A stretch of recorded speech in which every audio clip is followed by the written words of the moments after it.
میں نے حضور کے اس قول سے بھی کہ ما امنہ الا منافق وما خافہ الا مومن، نفاق کا خوف ہوتا ہے صرف مومن کو اور اس سے اپنے آپ کو محفوظ سمجھتا ہے، امن میں سمجھتا ہے صرف منافق۔ اور یہ دو واقعات ذہن میں رکھ لیجئے تو اس سے اندازہ ہوگا کہ ہمیں بھی اس بات کو بالکل یوں نہیں سمجھ لینا چاہیے یقین کے ساتھ کہ ہمارا نفاق سے کیا سروکار ہے۔ ویسے جیسا کہ میں نے پہلے عرض کیا تھا الحمدللہ ہم منافق نہیں ہیں، لیکن یہ نہ سمجھیے کہ منافق ہو نہیں سکتے۔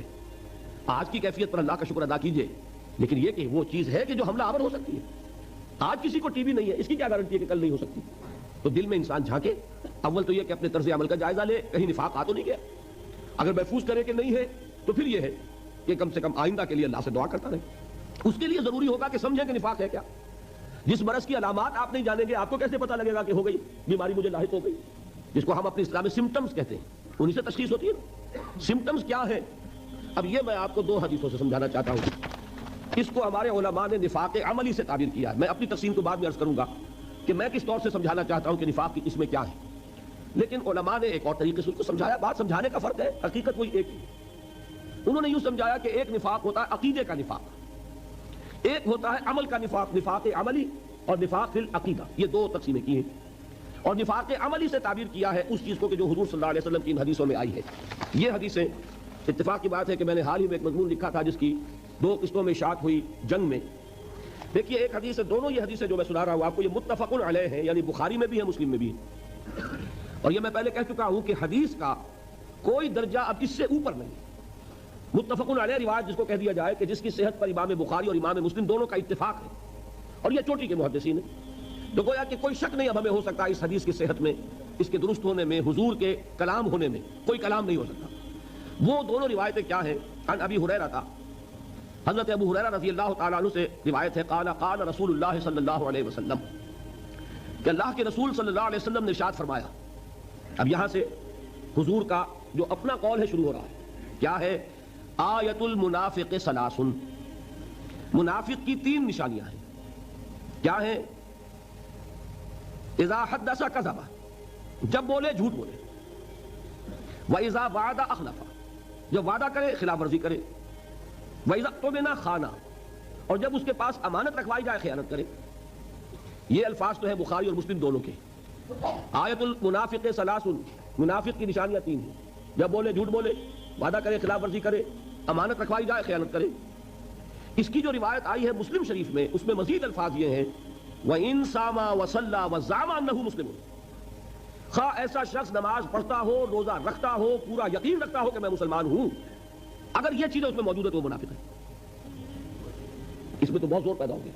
وَإِن صَامَ، خواہ وہ نماز روزہ رکھتا ہو، وَصَلَّى اور نماز پڑھتا ہو، وَزَعَمَ أَنَّهُ مُسْلِمٌ اور اسے زعم ہو کہ وہ مسلمان ہے، لیکن یہ کہ اگر یہ تین صفات اس میں ہیں وہ منافق ہے۔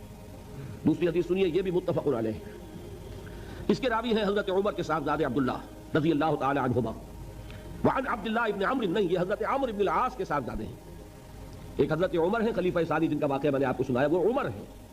ایک عمرو ابن العاص ہیں جو گورنر تھے مصر کے، اس میں واو آتا ہے، لوگ عمرو پڑھ دیتے ہیں اس کو، وہ غلط ہے، عمرو واو نہیں بولے گا اور عین پر زبر ہے۔ یہ ہے عمر، حضرت عمر رضی اللہ تعالی عنہ خلیفہ ثانی فاروق اعظم، اور وہ ہے عمرو ابن العاص، میم پر جزم ہے عین پر زبر ہے۔ تو حضرت عمرو ابن العاص کے بیٹے کا نام بھی عبداللہ ہے، ان کی روایت ہے، قال قال رسول اللہ صلی اللہ علیہ وسلم، وہ فرماتے ہیں کہ نبی اکرم صلی اللہ علیہ وسلم نے ارشاد فرمایا، اربعن، چار خصلتیں ایسی ہیں، من کن فیہ کان منافقا خالصا، کہ جس میں وہ چاروں ہوں گی وہ تو کٹر منافق ہوگا، خالص منافق۔ اب کوئی لفظ مشکل نہیں ہے اس میں، اربع یہ آپ سب جانتے ہیں، چار چیزیں، من کن فیہ جس میں وہ ہوں گی، کانا منافقا خالصا وہ خالص منافق ہوگا۔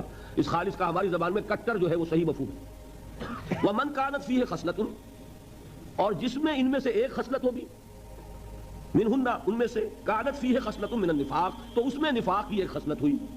اب اس کو آپ خود کیلکولیٹ کر لیجئے، 4 سے 100% منافق ہو گیا تو 1 سے 25% ہو گیا، 2 ہے تو 50% منافق ہے، 3 ہے تو 75% منافق ہے۔ یہ تو اس کے ہیں فل ان دی بلینکس۔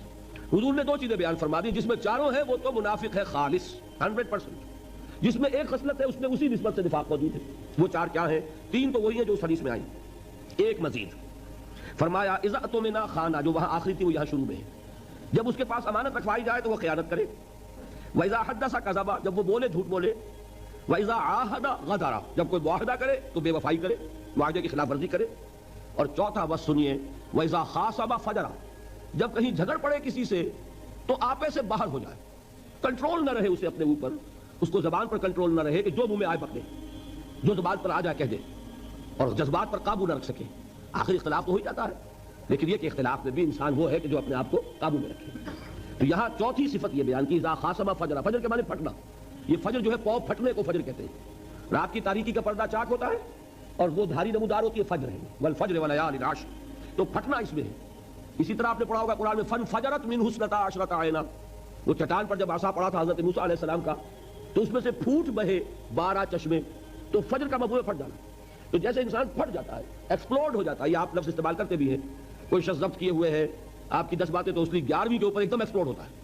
تو یہ بھی در حقیقت ایک خصلت ہے نفاق کی کہ آدمی اپنے اوپر کنٹرول نہ رکھ سکے، اور یہ کہ پھر اس کو کوئی ہوش نہ رہے کہ جو بات میں کہہ رہا ہوں مجھے کہنی چاہیے کہ نہیں۔ یہ ہے 4 وہ خصلتیں کہ چاروں ہوں تو منافق خالص، ایک ہے تو اسی نسبت سے نفاق۔